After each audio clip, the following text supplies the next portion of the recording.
துலாம் ராசிக்காரர்களுக்கு 9 மற்றும் 12ஆம் இடத்தோட அதிபதியாக செயல்படுகின்றாருங்க புதன். பாக்கியாதிபதியும் விரையாதிபதியுமாக இருக்கக்கூடிய புதன் பகவான் மே 7ஆம் தேதி முதல் வலுவாக நீச்ச நிவர்த்தி பெற்று சப்தமஸ்தானமாகிய 7ஆம் இடத்துல அமர்கின்றாருங்க. இது நிச்சயமாக வரவேற்கத்தக்க ஒரு அமைப்பாக பார்க்கப்படுகின்றது.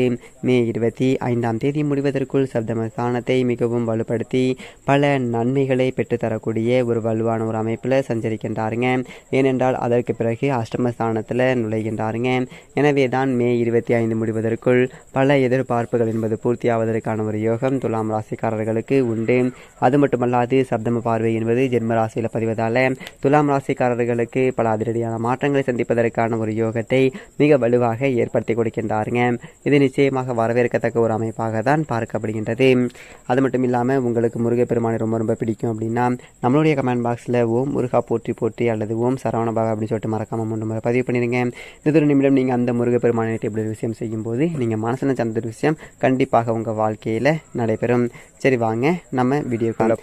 அறிவுக்கு அதிபதியாக திகழக்கூடிய புதன் மே மாதம் 7ஆம் தேதி முதல் நீச்ச நிவர்த்தி பெறுகின்றாருங்க. மே 25ஆம் தேதி வரை வலுவாக மேசராசியில் சஞ்சரிக்க போகின்றாருங்க. அங்கு சூரியன் மற்றும் புதன் சந்திரன் என பல கிரக நிலைகளோடு இந்த பயிற்சியில் சஞ்சரிக்க போகின்றாருங்க. அதிலும் குறிப்பாக நீச்ச நிவர்த்தி பெற்று வித்யாகாரகன் புத்திகாரகன் என்று சொல்லக்கூடிய புதன் வலுப்பெறுவது என்பது நல்லது வரவேற்கத்தக்க ஒரு அமைப்பாக பார்க்கப்படுகின்றதுங்க. எனவே தான் மே 25ஆம் தேதி முடிவதற்குள் நீச்ச நிவர்த்தி பெற்று பலம் பெற்ற புதனுடைய அமைப்பின் காரணமாக இவை நடந்தே தீரும் என்று சொல்லக்கூடிய வகையில் பல அதிரடியான மாற்றங்களை சந்திப்பதற்கான ஒரு வாய்ப்பு என்பது உண்டுங்க. ஏனென்றால் காலச்சக்கரத்தில் குருவை கொண்டாடக்கூடியவராகவும் அறிவு மற்றும் வித்தைக்கு அதிபதியாகவும் திகழ்கின்றாருங்க புதன். சூரியனுக்கு மிக அருகாமையில் இருக்கக்கூடிய ஒரு கிரகமாகவும் ஒளி பொருந்திய கிரகமாகவும் பார்க்கப்படுகின்றாருங்க. அவர் கொடுக்கக்கூடிய நினைவாற்றல் என்பது எதிரிகளை பந்தாட ஒரு அளவிற்கு விவேகம் நிறைந்தவையாக இருக்குங்க. எனவே பல்வேறு வகையான சிக்கல்கள் நெருக்கடிகள் என்பது இருந்தாலும் கூட அவற்றை சிறப்பாக கையாளக்கூடிய ஒரு அதிர்ஷ்ட யோக வாய்ப்புகள் இந்த ஒரு தருணத்தில் நிறைந்து கிடைக்கிறது என்பதை தெளிவாக உறுதிப்படுத்துகின்றாருங்க. ஏனென்றால் வித்யாகாரகன் மீனராசியில் உச்சம் பெற்று சஞ்சரிப்பதை விட தற்போது பலம் பெறுவது என்பது மிகப்பெரிய அளவில் வரவேற்கத்தக்க ஒரு அமைப்பாக பார்க்கப்படுகின்றதுங்க. எந்ததொரு பணியை மேற்கொண்டாலும் அந்ததொரு பணியை சிந்தித்து அதற்கு ஏற்றபடி சிறப்பான ஒரு முடிவை மேற்கொள்வதற்கான ஒரு வாய்ப்பையும் பல நல்லதொரு விஷயங்களை சிறப்பாக செய்து முடிக்கக்கூடிய ஒரு யோகத்தையும் வலுவாக ஏற்படுத்தி கொடுக்கின்றாருங்க. எனவே தான் பல்வேறு வகையான தடைகள் சிரமங்கள் என்பது அகன்று முன்னேற்றமும் வெற்றி வாய்ப்பும் நிறைந்து கிடைப்பதற்கான ஒரு யோகம் நிச்சயமாக உருவாகியுள்ளது. புதனுடைய பார்வையில் சூரியன் சுக்கிரன் செவ்வாய் போன்ற கிரக நிலைகள் நட்பு கிரகங்களாக பார்க்கப்படுகின்றன. அது மட்டுமல்லாது குரு சனி ராகு கேது போன்ற கிரக நிலைகள் சமகிரகமாக இருக்கின்றன. இதில் குரு தனதுடைய பார்வையில் புதனை பகை கிரகமாக பார்த்தாலும் கூட புதனுடைய பார்வையில் குரு சமகிரகமாக இருக்கின்றார். அது மட்டுமல்லாது சனியினுடைய பார்வையில் புதன் நட்பு கிரகமாக இருக்கின்றாருங்க. அது மட்டுமல்லாது புதன் இந்த பார்வையில் சந்திரனை மட்டும்தான் பகை கிரகமாக பார்க்கின்றார். ஆனால் சந்திரனுடைய பார்வையில் புதன் சமகிரகமாகவும் நட்பு கிரகமாகவும் இருக்கின்றாருங்க. எனவே தான் காலச்சக்கரத்தில் நட்பை கொண்டாடக்கூடியவராகவும் வித்தைக்கு அதிபதியாகவும் பார்க்கப்படுகின்றார் புதன். இப்படிப்பட்டவர் வளம் பெற்று சஞ்சரிக்கும் போது அனைத்து விதமான பணிகளிலுமே மிகச்சிறப்பான ஒரு வளர்ச்சியும் முன்னேற்றமும் கிடைக்குங்க. ஏனென்றால் புதன் வலுவாக சஞ்சரித்தால் மிக கடினமான சிக்கல்கள் நிறைந்ததொரு காரியங்களை கூட சாதாரணமாக செய்து முடித்து அதன் பலனை பெறுவதற்கான ஒரு யோகம் என்பது நிறைந்து கிடைக்கும். எவ்வளவு பெரிய ஒரு சவால் நிறைந்த பணியாக இருந்தாலும் கூட தனக்கு கிடைத்திருக்கக்கூடிய அறிவாற்றலை மதிநுட்பத்தை பயன்படுத்தி அதை எப்படி செவ்வன சிறப்பாக செய்வது என்ற ஒரு யோகம் மிக வலுவாக அள்ளி கொடுக்கின்றாருங்க. அப்படிப்பட்ட ஒரு அமைப்பில் தான் நீச்ச நிவர்த்தி பெற்று பலம் பெறுகின்றாருங்க. இந்த தருணத்தில் 7ஆம் தேதி முதல் 25ஆம் தேதி முடிவதற்குள் பலம் பெற்று மிக வலுவாக சஞ்சரிப்பதால் அதீத நன்மை என்பது நிச்சயமாக கிடைக்கப் போகின்றது. அது மட்டுமல்லாது புதன் கெட்டால் புத்தி கெட்டுவிடும் என்பார்கள். நோய் வாய்ப்படுவதற்கும் பல்வேறு வகையான தடைகள் சிரமங்களை சந்திப்பதற்கான ஒரு சூழலும் உருவாகுங்க. எதை செய்தாலும் உணர்ச்சி வசப்பட்டு குழப்பமாகவும் சிக்கல் நிறைந்தவையாகவும் மாற்றிக்கொள்ளக்கூடிய ஒரு சூழ்நிலை உருவாகுங்க. மிக எளிதாக முடிக்க வேண்டிய பணிகளை கூட இடியாப்ப சிக்கலை போல மாற்றிக்கொள்ளக்கூடிய ஒரு சூழல் என்பது புதன் கெட்டுவிட்டால் தென்படுவதற்கான ஒரு வாய்ப்பு நிச்சயமாக உருவாகுங்க. அப்படிப்பட்டவர் தற்போது நீச்ச நிவர்த்தி பெற்று பலம் பெற்று சஞ்சரிக்க போகின்றாருங்க. எனவே இன்றது ஒரு பயிற்சி மிக அதிரடியான ஒரு உச்சங்களை அள்ளி கொடுப்பார். ஏனென்றால் சூரியன் உச்சம் பெற்று சஞ்சரிக்கின்றார், இங்கு சுக்கிரனும் சஞ்சரிக்கின்றாருங்க, துவக்கத்தில் சந்திரனும் சஞ்சரிக்கப் போகின்றார்.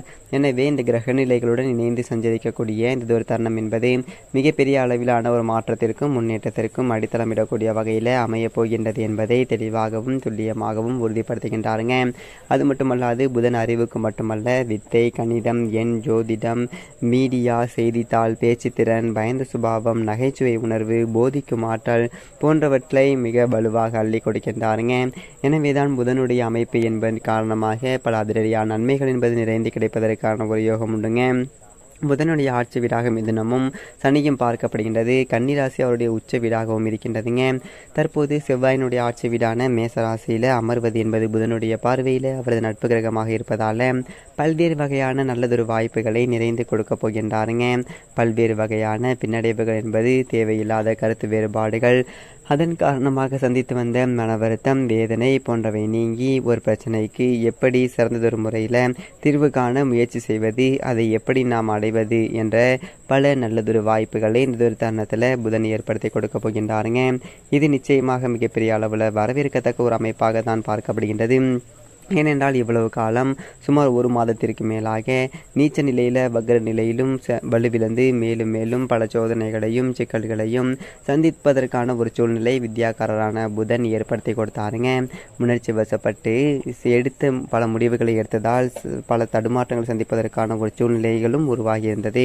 ஆனால் அவை அனைத்துமே தற்போது மிகச்சிறப்பான ஒரு மாற்றம் நிறைந்து கிடைக்கின்றது என்பதை வித்யாகாரகன், அறிவுக்காரகன் என்று சொல்லக்கூடிய புதன் நீச்ச நிவர்த்தி பெற்று வலுப்பெற்று சஞ்சரிக்கக்கூடிய இந்த ஒரு தருணத்தில் பல நன்மைகள் என்பது நிச்சயமாக கிடைப்பதற்கான ஒரு யோகம் உண்டுங்க. அது மட்டுமல்லாது பொதுவாகவே புதன் 2, 4, 5, 7, 9 மற்றும் 11 ஆகிய இடங்களில் சுபத்துவ பாதையில் சஞ்சரிக்கும் போது மிக அபரிவிதமான ஒரு வளர்ச்சியும் முன்னேற்றத்தையும் அள்ளி கொடுப்பாருங்க. ஜென்மம் மற்றும் அஷ்டமத்தில் சிறு தடைகள், சின்ன சின்ன சிக்கல்களை சந்திப்பதற்கான ஒரு சூழல் உண்டு.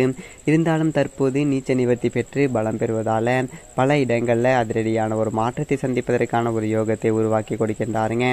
புதனுடைய சப்தம பார்வையும் நுணுக்கமாக செயல்பட்டு அதில் இருக்கக்கூடிய பிரச்சனைகள், வில்லங்கங்கள் அனைத்தையுமே சுலபமான ஒரு முறையில் எதிர்கொண்டு மிகச்சிறப்பான ஒரு வெற்றியை பெறுவதற்கான ஒரு யோகத்தை புதன் துலாம் ராசிக்காரர்களை பொறுத்த வரைக்கும் சப்தமஸ்தானமாகிய 7 வலுவாக அமரக்கூடிய புதன் ராசியினுடைய அதிபதியான சுக்கிரனுக்கு நட்பு கிரகமாக இருக்கின்றாருங்க. ராசிக்கு மிகவும் சகாயமானவராக இருக்கக்கூடிய புதன் பகவான் பொதுவாக சப்தமஸ்தானத்தில் சஞ்சரிப்பதால் திருமணம் உட்பட பல்வேறு வகையான சுப நிகழ்வுகள் என்பது இல்லத்தில் நடைபெறுவதற்கான ஒரு அதிர்ஷ்ட யோக வாய்ப்புகள் என்பது இது ஒரு தருணத்தில் துலாம் ராசிக்காரர்களுக்கு உண்டுங்க. குரு அஷ்டமஸ்தானத்திற்கு சென்றாலும் சனி 5லும் மற்ற பல கிரக நிலைகள் பெரும்பாலும் சாதகம் வலம் வருவதால இந்த ஒரு தருணத்தில் எதிர்பார்ப்புகளை பூர்த்தி செய்யக்கூடிய 7 வலுப்பெறக்கூடிய புதன் மட்டுமல்ல, ராசியினுடைய அதிபதியான சுக்கிரன் உச்சம் பெற்றிருக்கக்கூடிய ஒரு சூரியன் என பல கிரக நிலைகளுடைய அமைப்பு என்பது வலுவான ஒரு முன்னேற்றத்தை அள்ளி கொடுக்கக்கூடிய ஒரு அமைப்பில் இருப்பதால இல்லத்தில் ஏற்படக்கூடிய சொத்து, உறவினர்களிடம் ஏற்பட்ட முரண்பாடான ஒரு கருத்து, நீதிமன்ற வழக்குகள் உள்ளிட்ட பல்வேறு வகையான சிக்கல்கள் என்பது விலகுவதற்கான ஒரு யோகம் இந்த ஒரு தருணத்தில் வலுவாக கிடைக்கப் போகின்றதுங்க. பல அடுக்கடுக்கான சுப நிகழ்வுகளை இந்த ஒரு தருணத்தில் மேற்கொள்வதற்கான ஒரு யோகம் துலாம் ராசிக்காரர்களுக்கு உண்டுங்க. உத்தியோக ரீதியாக அதிரடியான ஒரு மாற்றங்களும், நீங்கள் நினைக்கக்கூடிய புதியதொரு வேலை வாய்ப்பு உள்ளிட்ட பல நன்மை நிறைந்த விஷயங்களும் இந்த ஒரு தருணத்தில் கிடைப்பதற்கான ஒரு யோகம் உண்டுங்க. விரக்தி மனப்பான்மை விலகுவதற்கான ஒரு யோகம் இந்த ஒரு தருணத்தில் வலுவாக கிடைக்கின்றது. தொழில்துறை, வியாபாரத்துறையில் அனைத்து விதமான பணிகளையும் கச்சிதமாக செய்து முடித்து லாபத்தை நிறைந்து பெறுவதற்கான ஒரு யோகம் இந்த ஒரு தருணத்தில் வலுவாக கிடைக்கின்றது. ஏற்றுமதி இறக்குமதி துறையினருக்கு மிகப்பெரிய அளவில் லாபம் என்பது நிறைந்து கிடைக்கும். கலைத்துறை மற்றும் அரசியல் துறையினுடைய நாயகனாக இருக்கக்கூடிய ராசியினுடைய அதிபதி சப்தமஸ்தானத்தில் வலுவாக சஞ்சரிப்பதால் அனைத்து விதமான எதிர்பார்ப்புகளுமே புதியதொரு வாய்ப்புகளும் இந்த தருணத்தில் சிறப்பாக பூர்த்தியாகும். ஆடம்பர செலவுக்கு தேவையான அளவிற்கு வருமானத்தை உயர்த்தி கொள்ளக்கூடிய ஒரு யோகம் துலாம் ராசிக்காரர்களுக்கு உண்டுங்க. அரசியல் சார்ந்த பணிகளிலும் சிறப்பான ஒரு வளர்ச்சி இந்த தருணத்தில் கிடைக்கின்றது. மாணவ மாணவியுடைய கல்வியில் நல்லதொரு முன்னேற்றமும், விவசாயம் சார்ந்த பணிகளில் உங்களது உழைப்பிற்கேற்ற நல்லதொரு விளைச்சலும் உண்டுங்க. ஏனென்றால் 6ல் அமோகமான ஒரு வளர்ச்சியை கொடுக்கக்கூடிய ஒரு அமைப்பில் செவ்வாய் வீட்டிருக்கின்றார். பெண்மணிகள் திட்டமிட்டபடி இல்லத்தில் மகிழ்ச்சியையும் வேலை பார்க்கக்கூடிய இடத்துல சுமூகமான ஒரு சூழ்நிலையையும் உருவாக்கக்கூடிய ஒரு யோகம் தருணத்தில் வலுவாக கிடைக்கின்றது. மேலும் சாதகமாக மாற்றிக்கொள்ள நிச்சயமாக துலாம் ராசிக்காரர்கள் வாரத்தில் புதன்கிழமை விரதமிருந்து வருகின்ற 25ஆம் தேதி முடிவதற்குள் அருகாமையில் உள்ள பெருமாள் ஆலயம் சென்று வழிபாடு செய்யுங்கள். தங்களுடைய வாழ்க்கையில நிச்சயமாக பல அதிரடியான மாற்றங்கள் என்பது நிறைந்து கிடைப்பதற்கான ஒரு யோகம் கிட்டுங்க. மேலும் மிகச்சிறந்த நன்மையெல்லாம் நடக்க துலாம் ராசிக்காரர்கள் உங்களுக்கு இந்த வீடியோ பிடிச்சிச்சோம்னா லைக் பண்ணுங்கள். வீடியோ பற்றின கருத்துக்களை கீழே கமெண்ட் பாக்ஸில் பற்றி